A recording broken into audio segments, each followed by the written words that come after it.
Hello everyone, this is Shivam Tomar. अगर आप पाना चाहते हो एनडीए में सिलेक्शन तो आप फॉलो करो मेरा ये चैनल। देखिए, ये एनडीए का मैथमेटिक्स का पेपर है और मैं इसमें आपको पेपर एनालिसिस करा रहा हूँ। मैं आपको बता रहा हूँ कि क्वेश्चंस को हम एग्जाम में बैठते हैं जब कैसे टैकल करते हैं। तो पहला सवाल ये दिया हुआ है, tan inverse x plus cot inverse x equal to pi by two. ऐसा कब होता है? चार ऑप्शन दिए हुए हैं कि क्या जब सभी एक्स रियल नंबर होते हैं, क्या इन सभी नंबर्स के लिए, सभी रियल नंबर्स के लिए ये बात प्रूफ होती है, क्या ये बात सही है?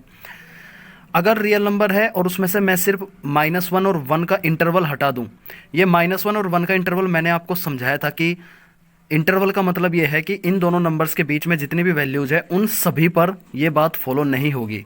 माइनस का मतलब ये है कि उनको हटा देना, ठीक है। क्या जीरो को हटाने से बाकी जो रियल नंबर बच जाएगी, क्या उन पर यह बात फॉलो होगी? क्या -1 और 1 का क्लोज इंटरवल हटाने पे ये बात सही साबित होगी क्या? तो हम ध्यान से देखेंगे कि अगर मैं इस जीरो को हटा दूं तो एक बार इस जीरो को रख के देखो, tan inverse zero zero, cot inverse zero, pi by to. ये बात तो जीरो पे सही साबित होती है, लेकिन इसने कहा जीरो को हटाओ, तो इसका मतलब ये ऑप्शन नहीं हो सकता। अब जीरो तो इस इंटरवल पे भी पड़ेगा, इस इंटरवल के बीच में भी जीरो आएगा, लेकिन जीरो पे तो ये बात बिल्कुल सही साबित हो रही है। इसका मतलब इस इंटरवल को भी हटाओ, इस ऑप्शन को भी हटाओ, इस ऑप्शन को भी हटाओ।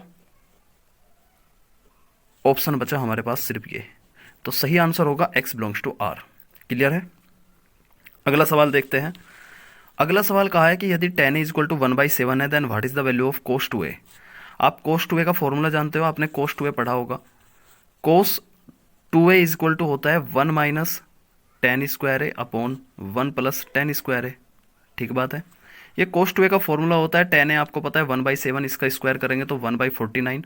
1/49 यहाँ रखेंगे, एक में से घटाएंगे एलसीएम लेकर के, तो ये आ जाएगा 48/49। नीचे आ जाएगा 1/49 यानी कि 50/49, और 49 से 49 खत्म होकर के 48/50 बचता है। और जब मैं इसको 2 से काटूंगा तो ये 24 और ये 25। तो इसका सही आंसर आएगा 24/25, जो कि ऑप्शन नंबर ए है। अब मैं थोड़ा सा और स्पीड से बताऊंगा आपको सवाल, ताकि हम लोगों को आदत पड़ जाए स्पीड से करने की। जैसे ये सवाल दिया है, कहा है कि the side of a triangle are m, n and तीसरी साइड है m square plus n square plus mn। What is the sum of acute angle of a triangle. Acute angle का मतलब होता है न्यून कोण। वे एंगल्स जो 90 से छोटे होते हैं उन्हें हम एक्यूट एंगल्स बोलते हैं। तो एक ट्रायंगल है, उनकी एक साइड m दे रखी है, दूसरी साइड n दे रखी है। मैं एक काम करता हूँ, मैं वैल्यू पुट कर देता हूँ। मैं m को भी 1 मान लेता हूँ, मैं n को भी 1 मान लेता हूँ। तो ये तीसरी साइड क्या हो जाएगी, ये 1 ये 1 ये 1, 1 1 2 और 1 3, यानी कि ये √3 हो जाएगी। ठीक है। अच्छा, जिसकी दो साइड बराबर होती है ऐसे ट्रायंगल को हम क्या कहते हैं? हिंदी में कहते हैं समद्विबाहु और अंग्रेजी में कहते हैं आइसोसेल्स। ठीक है। तो ये दो साइड जिसकी इक्वल है, ये एक ऐसा ट्रायंगल है और ये साइड √3 है। मैंने आपको बताया था जब ऐसे ट्रायंगल होते हैं तो इसका मतलब ये हुआ कि ये वाला जो एंगल है ये 120 है और ये वाला जो एंगल है ये 30 है, ये 30 है। हमसे पूछा है कि उन एंगल का सम क्या होगा जो 90 से छोटे हैं। 90 से छोटे ये दो ही एंगल है, इनका सम क्या होगा? 60। तो इसका सही आंसर होगा 60। ठीक है। देखो, आपको एक दो बात और बता देता हूँ मैं यहाँ पे। मान लो ये आपका राइट एंगुलर ट्रायंगल है। राइट एंगुलर ट्रायंगल को हम हिंदी में समकोण कहते हैं। इसका मतलब ये है कि इसका ये एंगल 90 डिग्री है, तो ये दोनों ओबियसली सी बात है 45 रहे होंगे और 45 रहे होंगे। अगर ये राइट एंगल भी है और इसके दोनों साइड इक्वल है तो हम ऐसा मान लिया करते हैं कि इसको 1 मान लो, इसको 1 मान लो, तो ऑटोमेटिकली ये √2 होगा।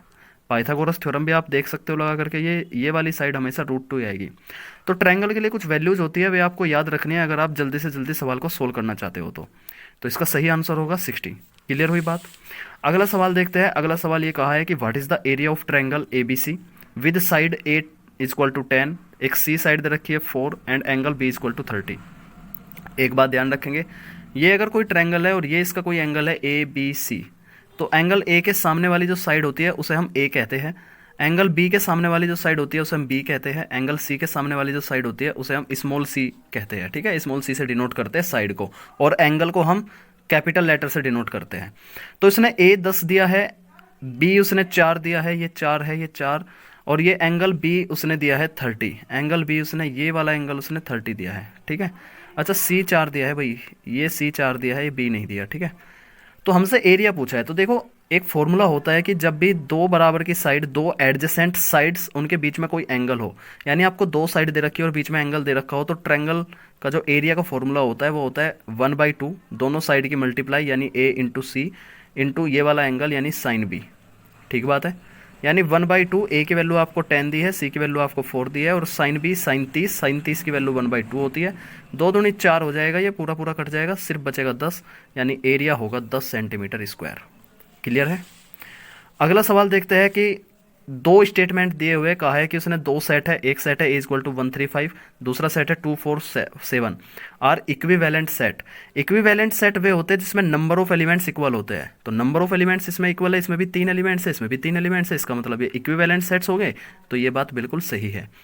आगे उसने कहा कि एक सेट है 159, इसमें 3 एलिमेंट्स है, और एक सेट है 15599। अगर हम ओवरऑल देखें तो दो एलिमेंट्स, दो एक जैसे एलिमेंट को हम एक ही बार काउंट करते हैं, यानी ये टोटल सिर्फ एक ही 5 है, ये एक ही 9 है, यानी इसमें भी वही एलिमेंट्स है, इसमें भी वही एलिमेंट्स है। ऐसे सेट को हम इक्वल सेट ही बोलते हैं। तो दूसरी बात भी बिल्कुल सही है, तो इसका सही आंसर होगा 1/2 बोथ। उसने पूछा है कि इन दोनों स्टेटमेंट्स में से सही स्टेटमेंट कौन सा है, तो दोनों ही सही है। क्लियर है बात। अगला सवाल देखते हैं अब। छठे सवाल में ये कह रहा है कि the null set is a subset of every set. Null set का मतलब है जो खाली सेट होता है, एम्प्टी सेट होता है, क्या वो सभी समुच्चयों का उपसमुच्चय होता है? बिल्कुल सही बात है। खाली सेट यानी जो फाई होता है वो सभी सेट का सबसेट होता है, ये पहले स्टेटमेंट में कहा है। दूसरी बात उसने कही है कि every set is a subset of itself. क्या हर एक सेट अपने आप का सबसेट होता है? ये भी बिल्कुल सही बात है कि हर एक सेट अपने आप का सबसेट भी होता है। तो दूसरी बात भी बिल्कुल सही है। तीसरी बात उसने कही है कि if a set has 10 elements then its power set will have 1024 elements. तो देखो पावर सेट का फॉर्मूला क्या होता है, 2 की पावर n, यानी 2 की पावर 10, और 2 की पावर 10 की वैल्यू होती है 1024।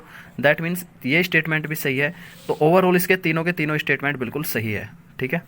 अगला सवाल देखते हैं। अगला सवाल 7 में क्या कहा है कि let R be a relation defined by x relate to y, यानी इन दोनों वेरिएबल्स के बीच में इस प्रकार का रिलेशन है कि 2x + 3y इक्वल टू 20, जहां x और y दोनों के दोनों नेचुरल नंबर से लिए गए हैं। तो हमसे ये पूछा गया है कि how many elements of the form, यानी कितने एलिमेंट्स ऐसे होंगे जो इस रिलेशन को बनाएंगे। x और y के कितने एलिमेंट ऐसे होंगे जो इस रिलेशन को बनाएंगे। तो हम देख रहे हैं कि ये 2x है यानी कि 2 का गुणांक है, ये 3y है यानी कि ये 3 का गुणांक है, यानी ये 2 का टेबल है, ये 3 का टेबल है। तो एक काम करो ना, अगर मैं यहाँ x की वैल्यू 10 रखता हूँ तो 10 दूनी 20 बन जाएगा। x की वैल्यू 10 अगर रखता हूँ तो 10 दूनी 20 हो जाएगा। ठीक बात है। लेकिन अगर ये 20 होगा तो इस टर्म को 0 होना पड़ेगा, y को 0 होना पड़ेगा। लेकिन कंडीशन ये दी है कि दोनों के दोनों नेचुरल नंबर है, और नेचुरल नंबर तो 0 से स्टार्ट नहीं होते, 1 से स्टार्ट होते हैं। तो इसका मतलब ये हुआ कि x की मैक्सिमम वैल्यू 9 हो सकती है, 9 से ऊपर नहीं जाएगी, 10 नहीं हो सकती, यानी 10 से छोटी छोटी वैल्यू रहेगी x की सारी। तो 2 का टेबल मैं 10 तक पढ़ लेता हूँ, क्योंकि ये 2 का टेबल ही तो है, 2x 2 के गुणांक है, यानी कि 2 के मल्टीपल्स है, यानी कि 2 का टेबल है। तो 2 4 6 8 10 12 14 16 18 और 20। ठीक है। ऐसे ये 3 का टेबल है, 3 के मल्टीपल में है, तो इसलिए हम 3 का टेबल पढ़ लेंगे। 3 6 3 3 9 12 15 3 6 18 3 7 21 3 8 24 3 9 27 3 ढाई 30। इतनी बात क्लियर है। अब उसने कहा कि इन दोनों टर्म्स का जोड़ 20 के बराबर आ जाना चाहिए। तो इन दोनों टर्म्स में ऐसी कौन कौन सी वैल्यू है जिनका जोड़ 20 के बराबर आएगा। तो देखो मैं दो को जब मैं 18 के साथ जोड़ूंगा, कहाँ 18, ये रहा, 2 को जब मैं 18 के साथ जोड़ूंगा तब 20 आएगा, यानी एक जोड़ा तो मिल चुका है मुझे 2 और 18 का। ठीक बात है।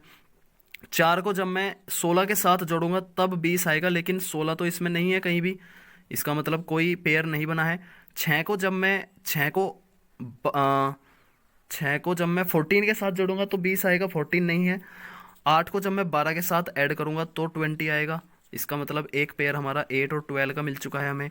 फिर 10 को 10 के साथ जोड़ूंगा, 10 नहीं है। 12 को 8 के साथ जोड़ूंगा तब 20 आएगा, इसमें 8 नहीं है कहीं भी। 14 को जब मैं 6 के साथ जोड़ूंगा तब 20 आएगा, यानी कि 14 और 6 एक पेयर मुझे ये मिल चुका है। इसके अलावा 16 को जब मैं 4 के साथ, 18 को जब मैं 2 के साथ, और 20 को जब मैं 10 के साथ जोड़ूंगा, जो कि इस टेबल में बिल्कुल भी नहीं है। तो इसका मतलब ऐसे रिलेशन बनाने वाले मुझे 3 पेयर मिले हैं, 1 2 3। तो यही हमसे पूछा है कि टोटल कितने एलिमेंट्स होंगे, ऐसे टोटल 3 एलिमेंट्स होंगे। इस प्रकार हम इस सवाल को कर सकते थे। देखो मैं आप लोगों को समझा रहा हूँ, जब आप इसे खुद सोल्व करने बैठोगे, अच्छे से आपकी प्रैक्टिस रहेगी, तो इतना टाइम लगेगा नहीं सवाल को सोल्व करने में। अगला सवाल ले लेते हैं। सवाल ये कहा है कि एक फंक्शन है जो कि रेशनल नंबर से रेशनल नंबर पर डिफाइंड है। डिफाइंड इस तरीके से है कि f(x = x + 1 = 1 1 एंड ऑन 2। दूसरा स्टेटमेंट कहा है कि नेचुरल नंबर पर ये जो फंक्शन है x + 1 = 1 1 and but not on 2। आपने एक कंडीशन पढ़ी है, आपने अगर वन वन ऑन टू की डेफिनेशन को बहुत अच्छे से समझा होगा तो आपको पता होगा कि जब ये फंक्शन रियल नंबर से रियल नंबर पे डिफाइंड होता है तब ये वन वन भी होता है एंड ऑन टू भी होता है, वन वन भी होता है और ऑन टू भी होता है। तो इसका मतलब ये रेशनल नंबर और ये नेचुरल नंबर दोनों के दोनों रियल नंबर में काउंट होंगे। तो इन दोनों पर ये वन वन भी होना चाहिए था, ऑन टू भी होना चाहिए था, लेकिन इस ऑप्शन में कहा है कि नॉट ऑन टू। इसका मतलब ये वाला स्टेटमेंट गलत है, ये वाला स्टेटमेंट बिल्कुल सही है। इसका मतलब इसका ए ऑप्शन सही है। क्लियर है बात। अगला सवाल देखेंगे तो अगले सवाल में ये कहा कि एक कॉम्प्लेक्स नंबर दे रखा है जेड। मान लो इस कॉम्प्लेक्स नंबर को मैं मान लेता हूँ एक्स प्लस आई वाई। ठीक बात है।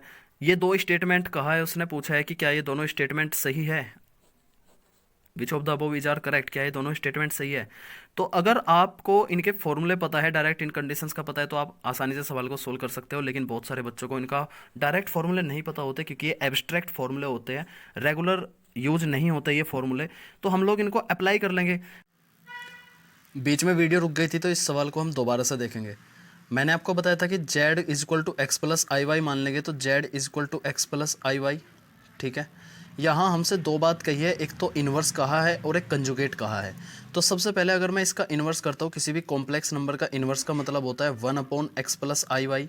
अगर मैं इसको रेशनलाइजेशन करके सोल्व करता हूँ तो ऊपर आ जाएगा एक्स माइनस आई वाई और नीचे क्या होगा x square plus y square. ठीक बात है, ये इन्वर्स आया है। अब मुझे इस इन्वर्स का कंजुगेट करना है, तो इस इन्वर्स का कंजुगेट करेंगे तो सीधी सी बात है कि इस इन्वर्स का जो कंजुगेट होगा, जेड इन्वर्स का जो कंजुगेट होगा, साइन चेंज हो जाएगा बस यहाँ पे। ये बन जाएगा x plus i y upon x square plus y square. तो इसकी वैल्यू ये आई है। अब देखते हैं कि क्या जेड के कंजुगेट का इन्वर्स यही आता है क्या। तो जेड इक्वल टू है हमारा एक्स प्लस आई वाई, इसका कंजुगेट करेंगे, जेड का कंजुगेट करेंगे तो क्या होगा एक्स माइनस आई वाई होगा। अब मुझे इस जेड कंजुगेट का इन्वर्स करना है, तो जेड कंजुगेट का जो इन्वर्स होगा वो क्या होगा, one upon x minus i Y होगा। और अगर मैं इसको रेशनलाइजेशन करके सोल्व करता हूँ तो क्या बनेगा, एक्स प्लस आई वाई इस अपॉन में x square plus y square. ठीक है। तो हमने देखा कि जेड इनवर्स का कंजुगेट करने पर भी यही आता है x plus i y upon x square plus y square, और जेड का कंजुगेट करने पर, इन्वर्स करने पर भी यही आता है x plus i y upon x square plus y square. इसका मतलब ये हुआ कि पहला स्टेटमेंट बिल्कुल सही होगा।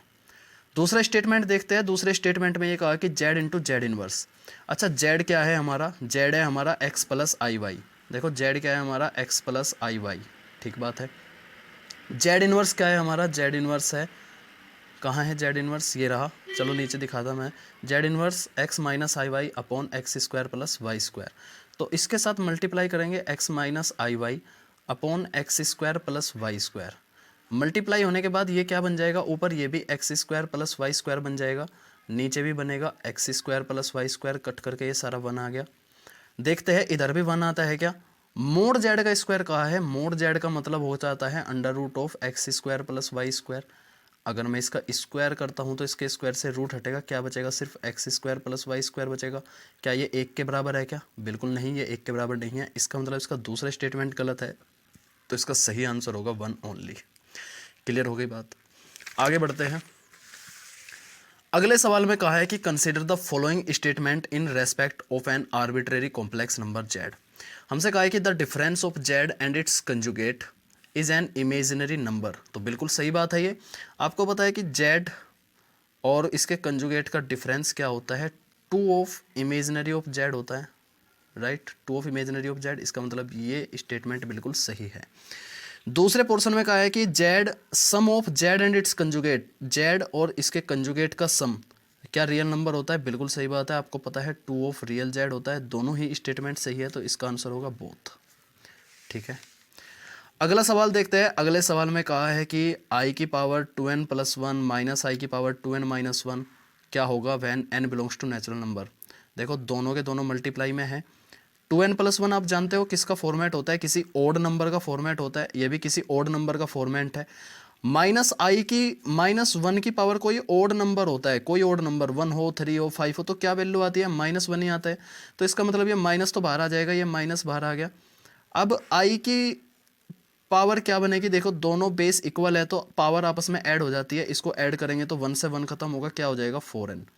ठीक है, 4n हो जाएगा। ठीक बात है। अच्छा, यहाँ हमसे ये पूछा है इसकी वैल्यू क्या आएगी, आई की पावर जब 4 का मल्टीपल होता है उसकी वैल्यू तो 1 होती है, तो इसकी वैल्यू 1 आ जाएगी। इससे पहले ये माइनस लगा हुआ है तो इसका सही आंसर होगा -1। क्लियर। अगला सवाल देखते हैं। अगले सवाल में कहा है कि if alpha and beta are the roots of the equation this, इस इक्वेशन के रूट्स है alpha and beta, then which of the following is correct. हमसे इनमें से पूछा है क्या करेक्ट होगा। तो अगर अल्फा और बीटा इसके रूट है तो आपको एक कंडीशन पता है कि sum of roots alpha plus beta equal to क्या होता है, -b/a, यानी कि -1/2 बनेगा। फिर alpha into beta product of roots क्या होता है, c/a, यानी कि -1/4 बनेगा। ठीक बात है, -1/4। अच्छा, मुझे यहाँ से अल्फा और बीटा की अगर अलग अलग वैल्यू निकालूँ, जो कि इस ऑप्शंस के इन ऑप्शंस के हिसाब से मुझे और बीटा अल्फा की वैल्यू चाहिए की, तो उसके लिए मुझे ज़रूरत पड़ेगी अल्फा माइनस बीटा की। आपको मैंने एक बात बता रखी है कि अल्फा माइनस बीटा बराबर होता है √ऑफ अल्फा प्लस बीटा का whole square -4 alpha beta, right. Alpha plus beta का होल स्क्वायर करेंगे तो यहाँ पे 1/4 आएगा, माइनस अल्फा इंटू बीटा करेंगे तो 4 से 4 कट जाएगा, माइनस माइनस प्लस होगा √।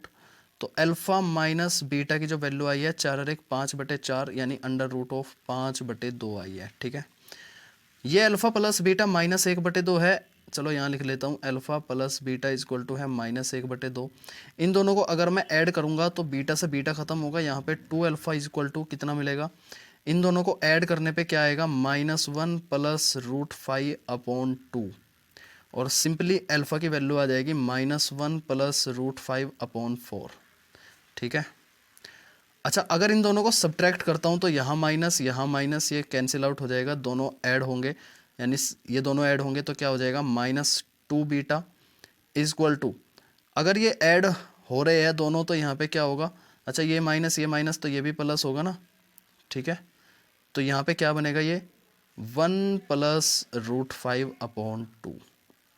क्लियर है। इस -2 को अगर मैं इधर लेकर के जाता हूँ तो बीटा इक्वल टू मिलेगा मुझे -1 प्लस √5/4।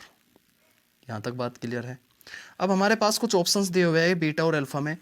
देखते हैं कि अल्फ़ा की वैल्यू यहाँ पे इस ऑप्शंस में अल्फ़ा की वैल्यू ये सब रखने पर क्या ये वैल्यू आ जाती है क्या। देखो, इसमें माइनस कॉमन आ रहा है, इन दोनों में माइनस कॉमन है, तो इन दोनों में से अगर मैं माइनस कॉमन ले लेता हूँ तो अंदर बचेगा 2 अल्फ़ा स्क्वायर प्लस 2 अल्फ़ा। हम इसको कैलकुलेट करके देखते हैं। अल्फ़ा की वैल्यू ये रखने पर, अगर ये रखने पर ये वैल्यू आ गई, इसका मतलब यही बीटा के बराबर होगा। तो देखते हैं, यहाँ पे 2 अल्फ़ा स्क्वायर हमसे पूछ रहा है। देखो, अभी मैं आपको सोल्व करके बता रहा हूँ, अगर आपकी प्रैक्टिस अच्छी होगी ना तो ये सवाल बिल्कुल 1 ही मिनट में हो जाएगा। कुछ बच्चे ये चाहते हैं कि बस हमें सर शॉर्ट ट्रिक बता दो, एक ऐसी मेथड बता दो उनको बस लगे मेथड और 30 सेकंड में सवाल हो जाए। भाई ऐसा होता नहीं है।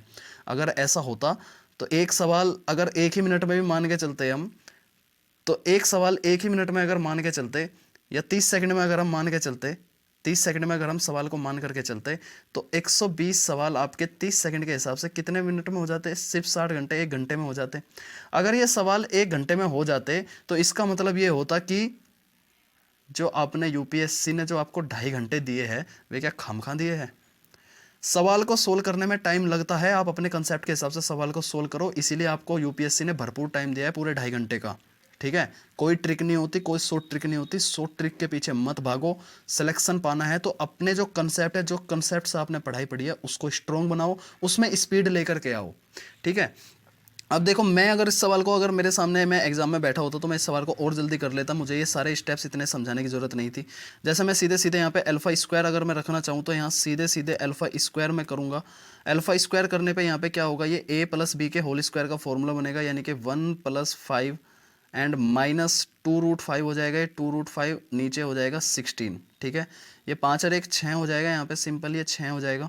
अच्छा, इससे पहले ये 2 भी तो है, ये 2 भी तो है इससे पहले, तो यहाँ 2 की अगर मैं मल्टीप्लाई करूँगा तो 2 × 8 = 16 हो जाएगा ये। ठीक है, यहाँ से अगर मैं 2 कॉमन लेता हूँ तो 2 कॉमन लेने पर यहाँ अल्फ़ा की वैल्यू बनेगी 3 -√5/4।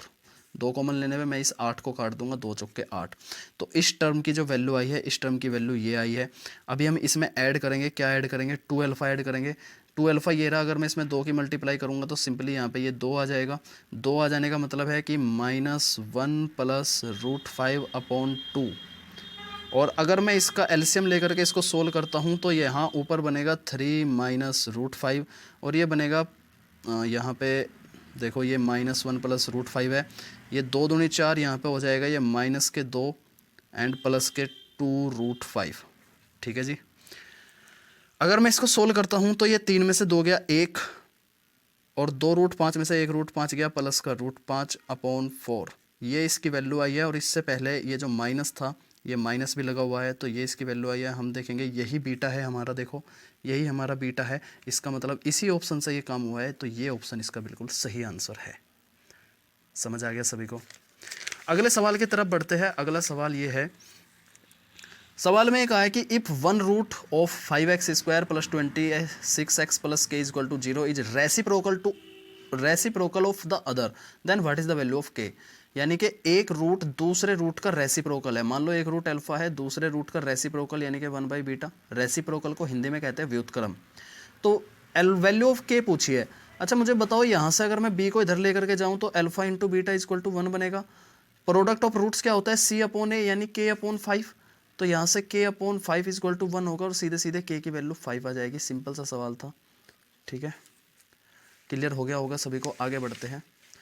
अगले सवाल में कहा है कि in how many ways can be A team of 5 players, total 5 players है, बी सेलेक्टेड, सेलेक्ट हो रहे हैं। सेलेक्ट का मतलब है कि ये परमुटेशन एंड कॉम्बिनेशन वाले चैप्टर से आया है और मैंने आपको समझाया था कॉम्बिनेशन का मतलब सिलेक्शन ही होता है, कॉम्बिनेशन का मतलब सिलेक्शन ही होता है, यानी इसमें आपको कॉम्बिनेशन निकालना है फ्रॉम 8 प्लेयर्स। अच्छा 8 खिलाड़ी है, 8 खिलाड़ी में से आपको 5 खिलाड़ी चुनने हैं, so as not to include a particular player, लेकिन कोई एक विशेष खिलाड़ी नहीं होना चाहिए। अच्छा मान लो 8 प्लेयर्स है, उसमें एक विशेष खिलाड़ी बैठा हुआ है, हमें उसे नहीं चूज करना, तो उसको अलग निकाल दो, उसको अलग निकाल दो। टोटल कितने प्लेयर्स बचेंगे, 7 बचेंगे। अब इन 7 में से 5 प्लेयर्स चूज करने हैं, तो असली वैल्यू होगी 7c5। 7c5 का मतलब है 7c2, ये बात तो आपको पता है। 7c2 का मतलब है 7 गुणा 6/2 से 3 काट देंगे, 7 या 21, इसका आंसर होगा 21। ठीक है, तो 21 ऐसे तरीके हैं जिसमें से हम एक पर्टिकुलर खिलाड़ी को छोड़ने पे 8 खिलाड़ियों में से 5 खिलाड़ी चूज कर सकते हैं। अगला सवाल देखते हैं। अगले सवाल में कहा है what is the coefficient of middle term. हमसे मिडल टर्म का कोफिशिएंट पूछा है, मिडल टर्म और सीरीज दे रखी है हमें, ये बाइनोमियल थ्योरम का क्वेश्चन है। 1 + 4x + 4x स्क्वायर, ध्यान से देखो 1 + 4x + 4x स्क्वायर, क्या ये 2x + 1 का होल स्क्वायर नहीं है क्या, बोलो। ये 2x + 1 का होल स्क्वायर है। अब इसकी पावर भी 5 दे रखी है, तो इसका मतलब ये हो गया कि ये टर्म जो हमारा बन गया, ये बन गया 2x + 1 की पावर 10, यानी x + a की पावर n। ये आपने बाइनोमियल थ्योरम में ये टर्म पढ़ी होगी, n की वैल्यू 10 है। मिडल टर्म हमसे पूछा है तो इसका मिडल टर्म होगा n/2 + 1th टर्म, यही तो होगा। n की जगह 10 रखेंगे, 10/2 + 1 यानी कि 6th टर्म इसका मिडल टर्म होगा। और 6th टर्म को हम कैसे लिखते हैं, एक तोड़ करके लिखते हैं t5 + 1, यानी इसकी जो वैल्यू होगी NCR। आपको पता है मिडल टर्म आरवे टर्म की वैल्यू होती है NCR, x की पावर n - r, a की पावर r, यही होती है ना। तो यहाँ पे हम लोग करेंगे 10c5, ये r की वैल्यू ये होती है 5, 10c5, x की पावर, x की जगह पे क्या है हमारा 2x है, तो x को तो छोड़ दो क्योंकि कोफिशिएंट ही तो पूछा है, सिर्फ कोफिशिएंट पूछा है तो x की तो हमें ज़रूरत नहीं है, यानी कि सिर्फ 2 की पावर ले लेंगे हम। 2 की पावर कितनी होगी, n - r, 10 में से 5 गए यानी कि 2 की पावर 5 होगी। और a की पावर, यहाँ 1 की पावर तो कुछ भी हो 1 ही आएगा, तो इसको भी छोड़ देंगे। 10c5 को देखो, 10c5 का मतलब है इसको 5 बार खोल लेंगे, 10, 9, 8, 7 और 6, और नीचे 5 को खोल लेंगे, 5 × 4 × 3 × 2 इंटू 2 की पावर 5 का मतलब होता है 32। अब यहाँ इसको देखो, 2 × 6 से ये 6 खत्म हो जाएगा, 4 दूनी 8 हो जाएगा, 5 दूनी 10 हो जाएगा, ठीक बात है, 5 दूनी 10 हो जाएगा। यहाँ अगर हम देखेंगे 2 दूनी 4 और 4 नम 36, 36 × 7, 36 × 7 कितना होता है, मैं इधर लिख रहा हूँ, इधर लिख रहा हूँ मैं, देखो 36 × 7, या फिर यहाँ लिख रहा हूँ मैं, देखो ये हो गया 36 × 7 और गुणा में है 32, ये वाला टर्म भी है एक्स्ट्रा में 32, ठीक है, ये यहाँ है 32, ठीक बात है। अब देखो अगर मैं इनकी मल्टीप्लाई करूँ, बड़ी लंबी चौड़ी सी मल्टीप्लाई बैठेगी जो कि ऑप्शन में दे भी रखी है, लेकिन हम एक चीज़ देख सकते हैं कि इसके यूनिट डिजिट की अगर मैं मल्टीप्लाई करता हूँ तो यूनिट डिजिट में देखेंगे 7 दूनी 14, 4 यूनिट डिजिट आएगा और 4 छिक्की 24, यानी कि जो भी आंसर होगा उसके यूनिट डिजिट में 4 आना चाहिए। तो ऑप्शन में 4 इसमें नहीं है, 4 इसमें नहीं है, 4 इसमें नहीं है, यूनिट डिजिट 4 ये रहा, यही इसका सही आंसर होगा। आप मल्टीप्लाई करके देख लेना, यही आएगा। ठीक बात है। तो ये ऐसे टाइम बच जाता है अगर हम यूनिट डिजिट से कैलकुलेशन को कर लेते हैं। आगे देखते हैं सवाल, अगले सवाल में क्या कहा है। अगले सवाल में कहा है कि स्मॉलेस्ट पॉजिटिव इंटीजर क्या होगा एन की स्मॉलेस्ट पॉजिटिव इंटीजर वैल्यू हमें बतानी है। अगर ये वैल्यू 1 के बराबर हो तो आपको पता है इसकी वैल्यू माइनस आई होती है, ये बता रखा है मैंने, माइनस आई होती है इसकी वैल्यू। अच्छा, माइनस आई की power n square equal to 1 है। माइनस आई किसकी वैल्यू होती है, आई के क्यूब की वैल्यू होती है, आई की cube n square equal to 1 है, यानी ये हो जाएगा हमारा 3n स्क्वायर, पावर्स की पावर मल्टीप्लाई होती है, 3n स्क्वायर इक्वल टू 1।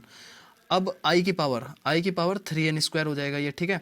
आपको पता है ये वैल्यू तब होती है जब वन इधर वन के कब होती है, जब या तो आई की 4 हो या 4 का मल्टीपल हो, आई की 4 हो या 4 का मल्टीपल हो, यानी कि या तो आई की पावर 4 हो या आई की पावर 8 हो या आई की पावर 12 हो, तभी तो होती है ये सारी वैल्यू। हालांकि हम इस सवाल को यहाँ भी कर सकते थे, तो अगर हम देखेंगे, अगर मैं n की जगह ये 2 ही रख देता हूँ तो आई माइनस आई की पावर 4 बनेगा, और माइनस आई की पावर 4 की वैल्यू 1 ही होती है, तो सिंपल सी चीज़ है, स्मॉलेस्ट ही पूछा है तो 2 इसका आंसर आएगा। हालांकि 1 4 से भी 1 ही बनेगा, 6 से भी 1 ही बनेगा, 8 से भी 1 ही बनेगा, लेकिन हमसे पूछा है क्या, स्मॉलेस्ट पॉजिटिव इंटीजर, तो स्मॉलेस्ट इसमें 2 है, तो 2 ही इसका आंसर होगा। आगे बढ़ते हैं। अगले सवाल में पूछा है कि x की वैल्यू क्या होगी जो इस इक्वेशन को सेटिस्फाई करती है। तो आपने एक चीज़ पढ़ी होगी कि log अगर बेस भी यही हो और ऊपर यही हो, अगर यहाँ दोनों इक्वल वैल्यू होती है, इसका आंसर 1 होता है। तो यहाँ हमसे पूछा है कि जो x है, जो एंगल है वो 0 और π/2 के बीच में है। साइन और कोस की किस एंगल पर वैल्यू बराबर होती है, π/4 पर। साइन π/4 और कोस π/4 दोनों इक्वल होते हैं और दोनों की वैल्यू होती है 1/√2, ठीक है। तो यहाँ π/4 पर ये भी 1/√2 आ जाएगा, ये भी 1/√2 आ जाएगा, इसी कंडीशन पर ये 1 बनेगा, इसका मतलब यही इसका सही आंसर होगा, π/4 इसका सही आंसर होगा। आगे सवाल देखते हैं, कहा है कि यदि डेल्टा इस डिटर्मिनेंट की वैल्यू है डेल्टा, तो इसकी क्या होगी। तो देखो यहाँ एक रो में तीनों में P आ रहा है तो P को कॉमन ले लेंगे, इस रो में Q आ रहा है, Q को कॉमन ले लेंगे, अंदर इन दोनों को कॉमन लेने के बाद ये डिटर्मिनेंट बच जाएगा और इस डिटर्मिनेंट की वैल्यू डेल्टा है, तो मेरे हिसाब से इसका आंसर है PQ डेल्टा। PQ डेल्टा इसका सही आंसर है। आगे बढ़ते हैं। अगले सवाल में ये कहा है कि कुछ कोफिशिएंट्स दे रखे हैं ऑफ एक्सपेंशन ऑफ 1 + x की पावर n। अच्छा, आपको पता है इन कोफिशिएंट्स का सम कितना होता है। अगर यहाँ देखो हमसे सिर्फ इसकी वैल्यू पूछी है, देखो भाई आपको कोफिशिएंट्स का सम पता है, C0 C1 C2 dot dot, अगर Cn तक जाता है तो इसके कोफिशिएंट्स की सम होता है 2 की पावर n। लेकिन इसने C0 को हटा रखा है, C1 से पूछा है, तो C0 इधर चला जाएगा ना, माइनस में C0 हो जाएगा, माइनस में C0 हो जाएगा, इधर से C0 हट जाएगा, बस इसकी वैल्यू ही तो पूछी है हमसे। C0 यानी C0 की वैल्यू क्या होती है, 1 होती है, तो इसका आंसर आ जाएगा 2 की पावर n - 1, यानी इसका आंसर होगा 2 की पावर n - 1, ठीक है।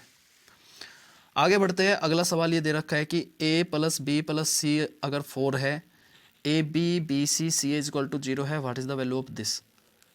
देखो अगर मैं इसको डायरेक्ट एक्सपेंड करता हूँ तो a की क्यूब b की क्यूब में बनेगा, देख लेना चाहे गुना करके, लेकिन दिक्कत आएगी तो हम एक काम करते हैं, हम ऐसा करते हैं कि इसमें एक रूल अप्लाई कर लेते हैं, और रूल ये है कि R1 की जगह पे मैं क्या करूँगा, R1 + R2 + R3 ये कंडीशन लगा दूंगा, ठीक है भाई। इस कंडीशन को लगाने पे होगा ये कि R1 की जगह पे ये मैट्रिक्स बन जाएगी, ये डिटर्मिनेंट बन जाएगा A + B + C, ठीक है। इसकी जगह पे भी जब इन सबको जोड़ेंगे तो क्या आएगा, A + B + C। इसकी जगह पे भी इन तीनों को जोड़ेंगे तो क्या आएगा, A + B + C, एक टर्म और A + B + C का ही आएगा, बाकी ये सब सेम रहेंगे, BCA ये सब सेम रहेगा, CAB। अब देखो यहाँ से मैं A + B + C कॉमन ले सकता हूँ, A + B + C मैंने कॉमन ले लिया, तो अंदर डिटरमिनेंट में बचा 1 1 1, यहाँ 1 यहाँ 1 यहाँ 1, ये हो जाएगा BCA CAB। ध्यान से समझ लेना, सवाल बहुत ही आसान है, अगर ध्यान से समझ लोगे तो अगला पेपर जो देने जाओगे वो भी आसानी हो जाएगा।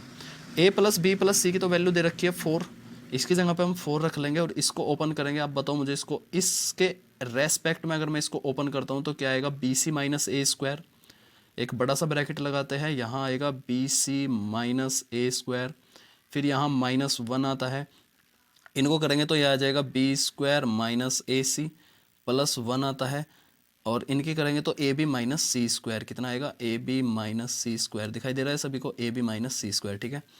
अच्छा, इसको थोड़ा सा और मैं यहाँ लिखता हूँ को 4, ये देखो ये BC प्लस का, ये AC माइनस प्लस का, और ये भी प्लस का, ये प्लस होगा यहाँ पे प्लस, ठीक है, ये भी प्लस का, ये सॉरी ये प्लस का, ठीक है। तो क्या बन गया यहाँ पे, वहाँ तो माइनस ही होगा, इसे सही रखना, ये माइनस ही होगा। ये b c plus c a plus a b और b c plus c a plus b c की वैल्यू तो जीरो दे रखी है, तो यानी कि इन तीनों को जोड़ के जो भी टर्म आएगा उसकी जगह में मैं जीरो लिख देता हूँ, जीरो। अब देखो ये माइनस ए स्क्वायर है, ये माइनस बी स्क्वायर है और यहाँ पे माइनस सी स्क्वायर है। माइनस अगर मैं कॉमन लेता हूँ तो इसके अंदर बचेगा a square plus b square plus c square, ठीक बात है। A square plus b square plus c square, देखो इस जीरो से घटाएंगे तो यही टर्म आ जाएगी, इस चार के अंदर मल्टीप्लाई करेंगे तो क्या बनेगा, फोर, माइनस बाहर रहेगा, minus four a square b square c square, इसको मैं ऐसे लिख सकता हूँ a plus b plus c का whole square minus two of a b plus b c plus c a. और ये तो जीरो दे रखा है, इसका मतलब ये टर्म भी खत्म हो जाएगा। ए प्लस बी प्लस सी मुझे चार दे रखा है, इसका स्क्वायर करेंगे, चार चौक 16, 16 चौका 64 और एक माइनस पहले भी लग रहा था, तो इसका आंसर होगा माइनस के 64। क्लियर है, इजी सवाल है बहुत ही। मैं डिटेल में एक एक लाइन आपको समझा रहा हूँ, लेकिन जब आपकी प्रैक्टिस हो जाएगी आप बड़ी आसानी से इन सवालों कर पाओगे। आज की वीडियो में मैं लास्ट सवाल ले लेता हूँ, आज बस 21 तक ही सोल्व करेंगे।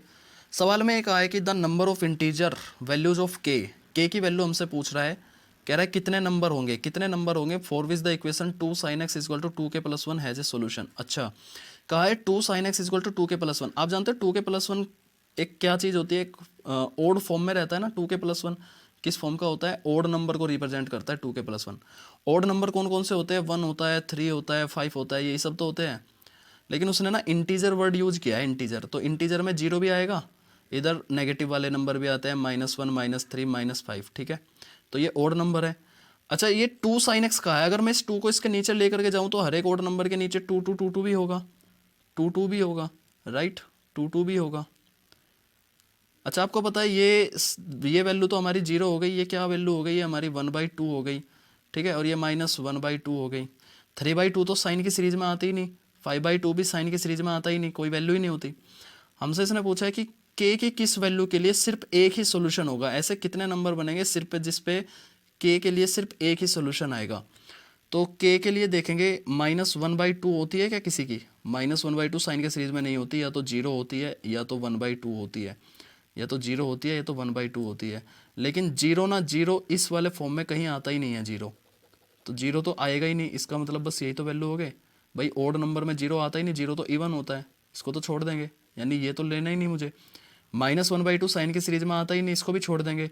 तो के किस वैल्यू पर सिर्फ एक ही वैल्यू आई है, ये एक ही वैल्यू आई है, किस वैल्यू पे आई है, जब के को मैंने क्या रखा है यहाँ पे, के की वैल्यू जब मैंने जीरो रखी। तो पूछा है कि के की कितनी वैल्यू रखने पे ऐसा आएगा, के की एक वैल्यू रखने पे आएगा, तो इसका मेरे हिसाब से आंसर 1 होगा, ठीक है। तो एनडीए मैथमेटिक्स के इस पेपर एनालिसिस में पार्ट 1 था आपका ये, मैंने टोटल 21 सवाल कराए हैं। आगे के सवाल भी कर सकते हैं क्या, लेकिन वीडियो ज़्यादा लंबी हो जाएगी, तो अगले पार्ट में मैं आपको इन आगे क्वेश्चंस को सोल्व कराऊंगा, ठीक है। वीडियो अगर आपको अच्छी लगी हो तो वीडियो को लाइक ज़रूर कर देना, और वीडियो को ध्यान से देखो, हर एक क्वेश्चंस को ध्यान से समझो, कंसेप्ट को समझने की कोशिश करो। एनडीए का पेपर इतना टफ नहीं होता।